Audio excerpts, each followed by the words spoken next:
Gujarat high court દ્વારા લાગુ કરાયેલા નવા A4 સાઇઝના કડક નિયમોના વિરોધમાં આજે સુરત જિલ્લા કોર્ટના વકીલો કામથી અળગા રહ્યા. વકીલોના વિરોધના કારણે આજે કોર્ટના ગેટ બંધ કરી દેવાયા હતા.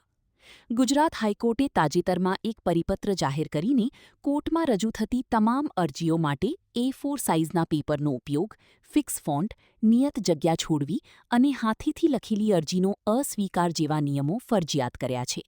આ નિયમોને લઈ વકીલો અને પક્ષકારોમાં ભારે નારાજગી છે. વકીલોનું કહેવું છે કે આ નિયમો સામાન્ય માણસ અને નાના તાલુકાના વકીલો માટે અવ્યવહારુ છે. ખાસ કરીને હાથેથી લખેલી અરજી ન સ્વીકારવાના નિયમથી ગ્રામીણ વિસ્તારના પક્ષકારોને સૌથી વધુ તકલીફ પડી રહી છે.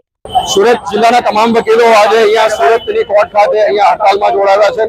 આજનો અમારો મુખ્ય મુદ્દો એ છે કે જ્યારે ગુજરાત હાઈકોર્ટનો જે પરિપત્ર બહાર પાડવામાં આવ્યો છે જેમાં ગુજરાતીમાં ફોન્ટ્સ સ્પેસિફિક યુઝ કરવો એવું નક્કી કરવામાં આવ્યું છે અને દરેક અરજીઓ જે કોર્ટમાં આપો એ માત્ર ટાઈપ કરીને જ આપવાની રહેશે.